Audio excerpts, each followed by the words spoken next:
बाबा मुख्यमंत्री क्रिकेट खेलना नहीं जानते। अगर वो क्रिकेट भी जानते होते अब तो उनसे कैच छूट गया। उत्तर प्रदेश की सरकार को मैं चेतावनी देता हूं, भारतीय जनता पार्टी को नस्ताबूद करने का काम करूंगा। मैं ये भी चुनौती देता हूं, जिसका मैं साथ छोड़ता हूं उसका कहीं अता पता नहीं रहता है। भारतीय जनता पार्टी के लोगों ने इस देश के गरीबों, मजलूमों, दलितों, पिछड़ों, अल्पसंख्यकों के आंख में धूल झोंक कर सत्ता हथियाई थी। कुछ बददिमाग लोग ये भी कहते हैं कि 5 साल तक क्यों नहीं इस्तीफा दिया। 85 तो हमारा है, 15 में भी बंटवारा है। आज 14 जनवरी मकर संक्रांति भारतीय जनता पार्टी के अंत का इतिहास लिखने जा रहा है। स्वामी प्रसाद मौर्य ने पार्टी भले न बनाई हो, लेकिन किसी भी पार्टी से हैसियत कम नहीं रखते हैं। उनके पास जनधार की कमी नहीं है। भारतीय जनता पार्टी के वो बड़े बड़े नेता जो कुंभकर्ण नींद सो रहे थे, जिनको कभी विधायकों, सांसदों और मंत्रियों से बात करने का वक्त नहीं मिलता था, हम लोगों की इस्तीफा देने के बाद उनकी नींद हराम हो गई है, नींद ही नहीं आ रही है। मैं वो प्रकाशित कर दूंगा। मैं अनुरोध करता हूं, जिनका बहुत बेसब्री से आप लोग सारे लोग इंतजार कर रहे थे, समाजवादी पार्टी के राष्ट्रीय अध्यक्ष माननीय श्री अखिलेश यादव जी आए और अपनी बात रखें।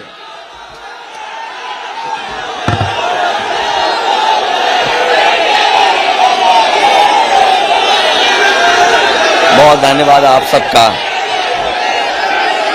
बहुत बहुत धन्यवाद, बहुत बहुत धन्यवाद।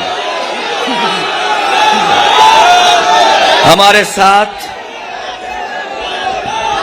मंच पर बहुत ही पुराने नेता और जमीन से जुड़े हुए,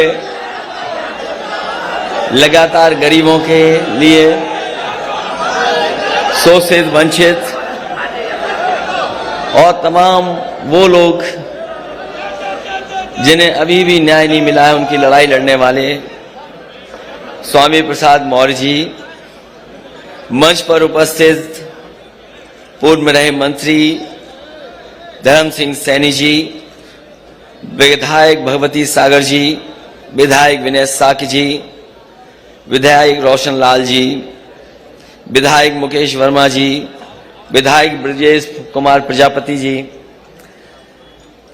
विधायक चौधरी अमर सिंह जी, पूर्व विधायक अली यूसुफ अली साहब, रामहित भारती जी, नीरज मौर्य जी, हरपाल सैनी जी, बलराम सैनी जी, राजेंद्र प्रसाद सिंह जी, विद्रोही धनपत राम मौर्य जी, गुरुराम चौधरी जी, पदम सिंह जी और बड़ी संख्या में, क्योंकि नाम कई बार आपके सामने रखे जा चुके हैं और जो लोग खबर को देख रहे होंगे वो जानते होंगे कि लगातार विकेट गिर रहे थे उधर पर।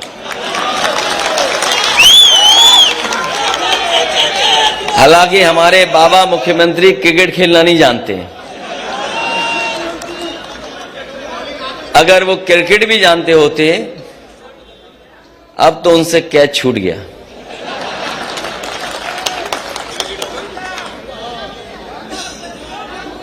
इसलिए मैं सबसे पहले आदरणीय स्वामी प्रसाद मौर्य जी का बहुत बहुत धन्यवाद दूंगा।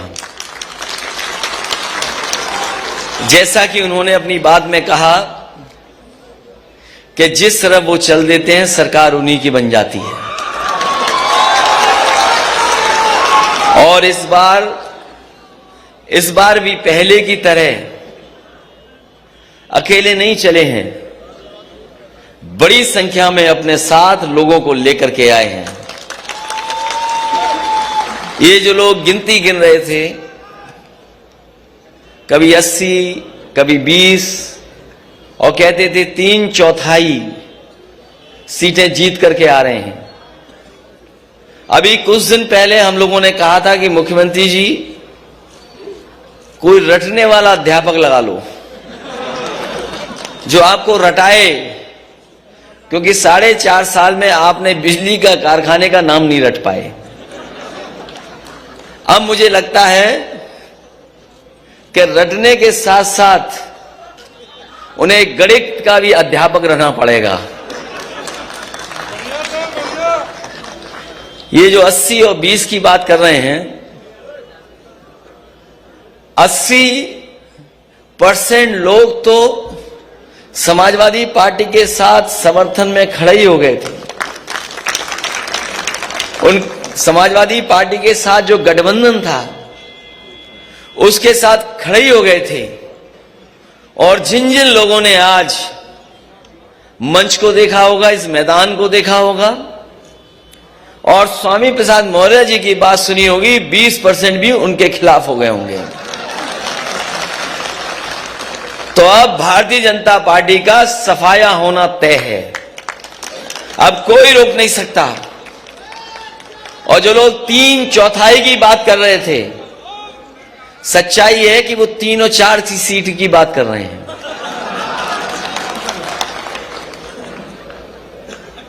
और मैं आप सबको, आज बहुत ही शुभ दिन है। इधर नए साल के बाद ये त्योहार ऐसा है, बड़ी हर्षोल्लास के साथ मनाया जाता है। और हमें लगता है सरकार के लोगों को पहले ही पता लग गया था कि यहां पर स्वामी प्रसाद मौर्य जी के साथ, धर्मपाल सैनी जी के साथ, धर्म सिंह सैनी जी के साथ बड़ी संख्या में लोग आ रहे होंगे। हमारे मुख्यमंत्री पहले ही गोरखपुर चले गए, हालांकि उनकी किसी ने टिकट बुक कर रखी है। वो 11 तारीख की टिकट थी, लेकिन आप लोगों के आ जाने से आज ही वो गोरखपुर चले गए।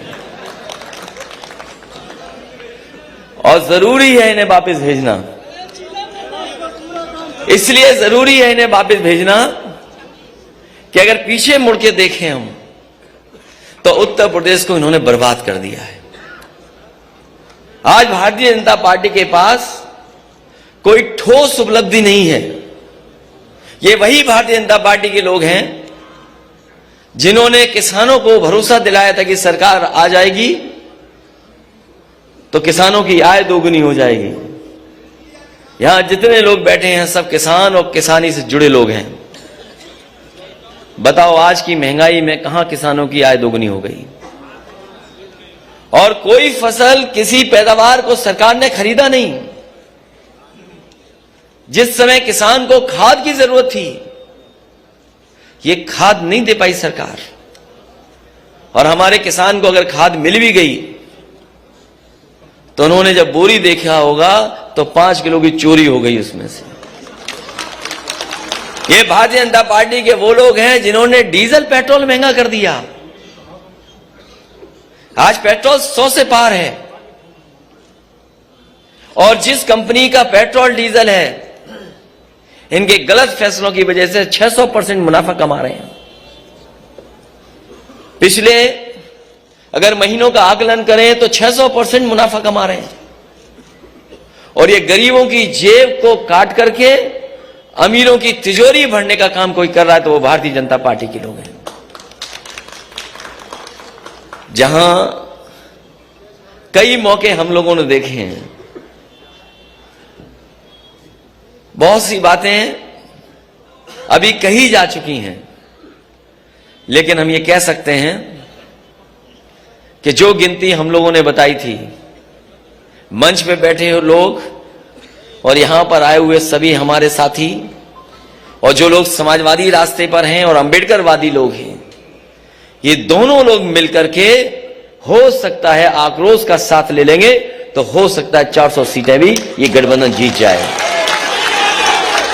क्योंकि जनता बैठी है बदलाव के लिए, बैठी है जनता बदलाव के लिए बैठी है। जनता परिवर्तन चाहती है। यही नौजवान यहां पर आए अपने हक और सम्मान मांगने। एक एक नौजवान को लाठी मारी गई, अपमानित हुए और न जाने कितने लोगों को मुकदमे से डराया गया। ये भारतीय जनता पार्टी जो ठोकर राज चला रही, जो मुकदमों से डरा रही है, जैसे ही स्वामी प्रसाद मौर्य जी हमारे साथ आए, पता नहीं किस जमाने का वारंट इशू कर दिया, किस जमाने का वारंट इशू। और दूसरे हमारे गठबंधन के अपना दल के, उनका जब से साथ मिला है, लगातार उनकी जांच हो रही है, लगातार उन्हें परेशान किया जा रहा है, कब्जा किया जा रहा है। और कौन भूल जाएगा डिजिटल इंडिया की गड़बड़ी। छापा मारना था किसी और के यहां, छापा मार लिया अपने यहां। इसलिए अब तो चुनाव आ गया है, इसी दिन का तो इंतजार कर रहे थे हम लोग कि चुनाव कब आएगा। अब साइकिल का हैंडल भी ठीक है और दोनों पहिए भी ठीक हैं अब, और पैडल चलाने वाले देखो कितने हमारे नौजवान साथी दिखाई दे रहे हैं। अब कोई नहीं रोक सकता रफ्तार को। जब समाजवादी और अंबेडकरवादी साथ आ गए तो कोई नहीं रोक सकता। कई मौकों पर गुमराह किया गया, कई मौकों पर नफरत फैलाई गई, और कभी कभी आरोप लगाने का काम हुआ। ये लेटरल जो गिनती है, लेटरल जो एंट्री है, उस पर भारतीय जनता पार्टी नहीं बात करती। न केवल आउटसोर्स, तमाम ऐसे फैसले जो कभी सोचा नहीं था, वो फैसले भारतीय जनता पार्टी ने लिए हैं। कई बार लोग कहते हैं ये सेमीफाइनल है। मैं आपसे कहना चाहता हूं ये सेमीफाइनल चुनाव नहीं है, ये सेमीफाइनल चुनाव नहीं है, यही फाइनल चुनाव है, यही फाइनल चुनाव है। हमने आपने देखा है कि अगर बच्चा कमजोर हो पढ़ाई में तो पूरे घर परिवार के लोग लग जाते हैं पढ़ाने में और रटाने में, और कभी कभी उसका सहयोग करने में। परीक्षा देने जाए तो उसमें भी सहयोग के लिए कभी कभी परिवार के लोग जाते हैं। ये जो उत्तर प्रदेश के बाबा मुख्यमंत्री हैं, फेल हो चुके हैं। कितने भी दिल्ली वाले आए, अब ये पास होने वाले नहीं है, क्योंकि जनता ने मन बना लिया है इनका सुपड़ा साफ होगा। और इस बार तो ऐसा बीजेपी वाले हेड विकेट हुए कि हमारे तमाम नेताओं की स्ट्रेटजी नहीं समझ पाए, वो स्ट्रेटजी नहीं समझ पाए। अगर स्ट्रेटजी समझ गए होते तो पता नहीं क्या करते वो लोग, न जाने कौन से डैमेज कंट्रोल में लग जाते। और हमें खुशी ये है कि इस बार पत्रकार साथियों को भी नहीं पता लगा, लेकिन ये पत्रकार साथी सब अपने साथ आ गए हैं। अब कोई खिलाफ नहीं है, कोई खिलाफ नहीं है, सब चल रहा है आजकल तो, सब साथ हैं अपने। और न केवल हम लोग हटाना चाहते हैं, ये लोग भी हटाना चाहते हैं। इसलिए इस मौके पर मैं एक एक कार्यकर्ता को बधाई देना चाहता हूं, एक एक नेता का धन्यवाद देना चाहता हूं। यहां बहुत सारे लोग हैं जो कई दिनों से मैं देख रहा हूं, और मैं जानता हूं कि बहुत संख्या में लोग हैं, लेकिन मैं ये भी जानता हूं कि ये वो लोग हैं जो जब जाएंगे अपने गांव और अपने मोहल्ले में तो साइकिल को नहीं भूलेंगे और साइकिल की रफ्तार को बढ़ाने का काम करेंगे। ऐसा किसी ने सोचा नहीं था कि चुनाव ऐसा भी होगा, किसी ने सोचा नहीं था कि चुनाव ऐसा भी होगा। ये जो वर्चुअल नाम आ गया कि वर्चुअल रैली होंगी, डिजिटल प्लेटफॉर्म से हम लोग अपनी बात कहेंगे, ये सही है कि वर्चुअल और डिजिटल में भी हम लोग जानते हैं चीजें, लेकिन जो ताकत हमारे कार्यकर्ताओं में फिजिकल है उसका कोई मुकाबला नहीं कर सकता।